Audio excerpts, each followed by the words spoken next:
आज आपण सकाळपासून गंजाड ग्रामपंचायतीवर मोर्चा घेऊन आलो आणि आपल्या मागण्यांसाठी आपलं शिष्टमंडळ ग्रामपंचायत मध्ये जाऊन अधिकाऱ्याबरोबर चर्चा करण्यात आली आणि अधिकाऱ्याने आपल्याला काही प्रश्नाचं आश्वासन दिलेलं आहे। आज आपण या गंजाड ग्रामपंचायतवर मोर्चा आणण्याची गरज का झाली ही सर्वांना समजलं असेल। आज या ग्रामपंचायतवर काही सरपंच होऊन गेले, पण आताची जी बॉडी आहे किंवा आताचे जे सरपंच आहे हे संपूर्ण मनमानी कारभार करत आहेत। जनतेला आपल्या लोकांना विकासाची कामं करण्यापेक्षा ते मनमानी कारभार करून लोकांची दिशाभूल करून आज जमीन सारखी सावकारासारखे लूट मारायची कारस्थान यांनी चालवलेलं आहे।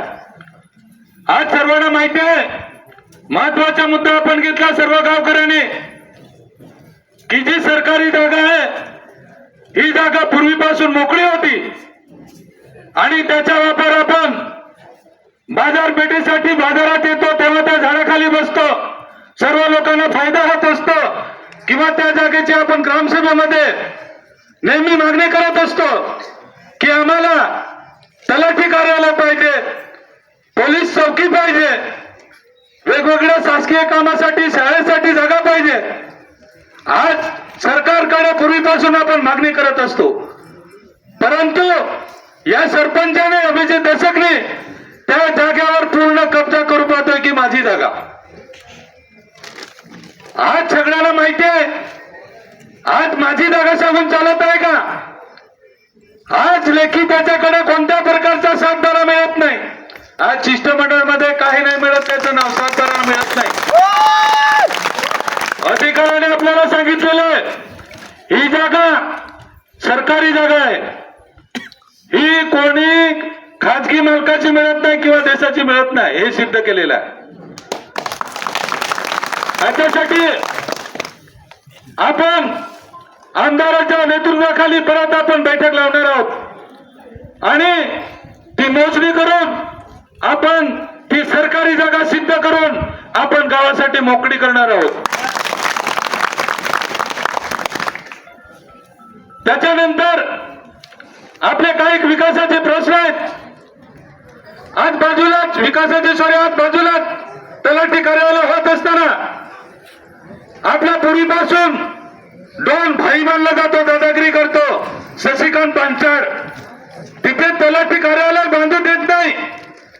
जर कारवाई केली नाही तर आपण ग्रामस्थांनी या भाईला तेवढं शाळेत सोडायचं नाही, साहेबांनी सांगितलं सांगतो आणि सांगितलेलं आहे। आज याची या भाई दादागिरी आपण चालू देणार नाही। त्याच्यानंतर आपले जे सर्वे नंबर 48 मध्ये कोरालीपाड्याला उपसरपंचांनी कौशल कांबळेने तिथे काही जागेमध्ये घरं बांधलीत आणि ती घरकुल बनवून दाखवली। त्या जागेविषयी चर्चा होत असताना पूर्वीचे जे खूड म्हणून घोरखणे होते आणि तिथे 2 वर्ष अगोदर आपण लाल पट्टा झेंडा लावून सावकारांना दलालांना हाकलून दिलं होतं, तेव्हा कौशल कांबळे कुठे गेलेला होता? त्याचे वडील पण होते पण ते आले नाही। पण त्या जागेसाठी फायदा घेण्यासाठी आता तो म्हणतो माझी जागा माझा सातबारा, काय मिळत नाही, तो सातबारा बाद झालेला आहे। त्याच्यानंतर आज आपण आपले विकासाचे प्रश्न घेऊन या ग्रामपंचायत मध्ये नेहमी येतो ग्रामसभेसाठी।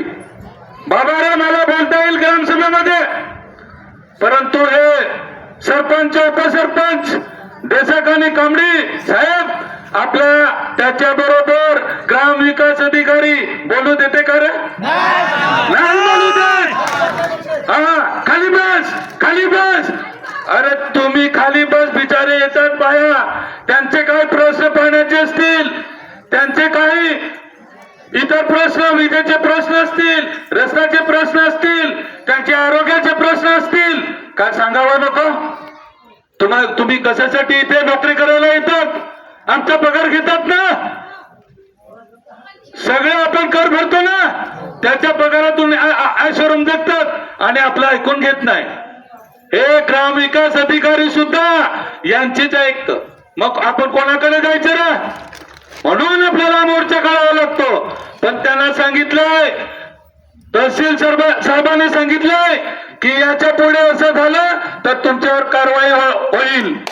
आणि मोठा पुढाकार घेतला कोणी असेल तर आपले आमदार निकोले साहेबांनी घेतलेला पुढाकार जर हे केलं नाही तर बघा. आणि तलाठीला, आज तलाठी का आपल्याला उत्तर देतो? तलाठीला माहित काही नाही, महसूल अधिकारी आहे, त्याला जागेच्या संदर्भात तो भूबेल एक बाई होती, तिला काही माहित नाही, काही उत्तर देता येत नाही. त्यांना पण वॉर्निंग दिलेलं आहे निकोले साहेबांनी, त्याला पण वॉर्निंग दिलेलं आहे, तुम्ही तुमची उच्चापत्ती दाखवू नका, तुमची जागा दाखवू देईन. आमदार साहेबांनी सांगितलेलं आहे. त्याच्यानंतर आपल्या लोकांना घरपट्टी देत नाही, अजिबात घरपट्टी देत नाही. एक मोठा अधिकारी जसा वागतो ना, तुम्ही का जागेचा पुरावा ना, तुमच्याकडे कुठली जागा आहे तेव्हाच घरपट्टी मिळेल. हे सरपंच उत्तर देतो, अभिजित देशमुख उत्तर देतो, तुम्हाला घरपट्टी मिळणार नाही. अरे वा, आम्ही पूर्वीपासून राहतो, तुम्ही त्या अधिकाऱ्याच्या बाजूने का ज्याने निवडून दिले त्याला मदत करणार? हा घरपट्टी देत नाही. पण सांगितलंय तहसील साहेबांनी की घरपट्टी दिली पाहिजे, पूर्वीपासून राहतात, त्याला ओळखतात तुम्ही, मग घरपट्टी का देत नाही? त्यांना घरपट्टी दिली पाहिजे. आणि ती 2008 पासून घरपट्टी देण्याचा निर्णय घेतलेला आहे आणि झालेला आहे. त्याच्यानंतर आपल्याकडे मुंबई वडोदरा एक्सप्रेस झाला होतोय, त्याच्यामध्ये बऱ्याचशा शेतकऱ्याच्या जमिनी गेल्या, कोणाची घरं गेली, कोणाची तळं गेली, पत्र गेली, नुकसान झालं, गावातले रस्ते तोडले. या कंपनीला आपली ग्रामपंचायत, आपला सरपंच असताना आपण एनओसी परवानगी नाही दिलेली, विरोध केलेला, आमच्या गावातून हायवे नको म्हणून विरोध केलेला. परंतु हे जेव्हा पदावर आले तेव्हा यांनी मस्त परवानगी देऊन, हात मिळवणी करून, दलाली करून लोकांचे पाहिजे तेवढे पैसे लुटले. या लोकांनी लुटलेले आहेत. कारण त्यावेळेस कोण हे ते आरकेसीचे नोकर गुलाम बनून प्रांत ऑफिसला काम करत होते. हे दोघे पण, अभिजित देशमुख आणि कौशल पण. हा, मग हे सर्वे करायचं, ही याची जमीन, ही त्याची जमीन, कोणाला तरी उभा करायचा आणि त्याच्या नावाने पैसे काढायचे, भानगडी लावून देण्याचं काम केलेलं आहे. अशा पद्धतीचे याचं कारस्थान आहे. आणि ते रस्ते आपल्याला हमी घेतलेली होती आरकेसी कंपनी से की रस्ते बनवून देन, शाळा बनवून देन, बोरिंग बनवून देन. हे कुठे बोरिंग मारले, कुठे रस्ते केले? त्याने काय केलं? यानं बोलवलं ताज मुद्दामून बोलवलं नाही, अधिकारी आरकेसी कंपनीवाल्याला बोलवलं नाही का? याला उत्तर द्यावे लागतील, कोणाला पैसे दिले, कोणी खाले, काय केलं, कारण त्यांच्याकडून स्पष्ट येईल आणि यांना पैसे द्यायला स्पष्ट होईल. पण बघू, पुढच्या वेळेस मीटिंग लावतीलच. जल मिशन योजना आणले, प्रत्येकाला घर घर नल और घर घर जल का घर घर नल अशी ही केली, आवाहन केलं. परंतु जलता जाऊ द्या, नल पण आहे घरात. आणि जिकडे तिकडे बावी खाल्ल्या, जिकडे तिकडं रस्ता तोडलं, ते बावीमध्ये बैला पडली, पोरा पडली, ढोरा पडली, कोणाक नुकसान झाला? त्या नुकसान भरपाई कोण देणार? रस्ते कोण बनवणार? यांची हमी होती ना. या सरपंचाने, या ग्रामपंचायतीने ते रस्ते बनवून दिले पाहिजेत. नुकसान झाली त्याची नुकसान भरपाई भरून दिली पाहिजे. अशा पद्धतीचं यांनी सगळं कारस्थान चालवलेलं आहे. आणि दुसरं आरोग्य खात्यामध्ये जो पैसा येतो समता फाउंडेशन म्हणून त्याला पुढे केलं आणि त्या समता फाउंडेशनच्या माध्यमातून पाहिजे तेवढी बिलं लोकांच्या नावे काढली. गणेश कांबळीच्या नावाने किती लाख काही सांगताच नाहीत. हा 10-10 लाख 20-20 लाख हे पैसे काढले. हे बरोबर आहे का? पूर्ण भ्रष्टाचार. हा पूर्ण भ्रष्टाचाराच्या नात्यातली माणसं आहेत आणि याला सहकार्य करतात ही माणसं. दुसरे लॉटरीवाल्याच्या नावाने पैसे काढले. दिवाणपाड्याला दाखवली आणि त्याच्या नावावर सुद्धा या लोकांनी पैसे काढले. अशा पद्धतीच्या यांचं सर्व कारस्थान चाललंय. आणि जो रेशनिंगचा मुद्दा झाला, रेशनिंग प्रत्येकाला मिळालं पाहिजे. रेशनिंग प्रत्येक गावामध्ये पाहिजे. नवनाथच्या रेशनिंगसाठी आम्ही ग्रामसभेमध्ये मांडलं होतं की आम्हाला ठराव द्या, तर या लोकांनी अजून ठराव दिला नाही. अशा पद्धतीचं यांचं सर्व प्रश्न आपण मांडतो पण प्रोसिडिंगला लिहून घेत नाही आणि त्याचा पाठपुरावा सुद्धा करत नाही. का कोणाला वाचून दाखवत नाही. का पैसा किती ग्रामपंचायत मध्ये घरपट्टी येते, किती खर्च होतो, कोणत्या योजनेचा किती पैसा हे सुद्धा दाखवत नाही.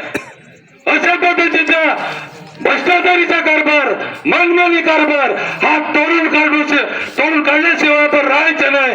प्रयत्न करू आणि यांना वरचीवर आणण्यासाठी सोडू नको. आणि येत्या काळामध्ये आपला माणूस सोडून दिला पाहिजे, आपला जनतेचा माणूस सोडून दिला पाहिजे. या पद्धतीचा आपण मनाशी निर्धार घेऊन आणि आपण पक्का ठाम राहून एकजुटीने राहून आपल्याला सर्व निर्णय एकत्र ग्रामस्थ येऊन करायचा आहे.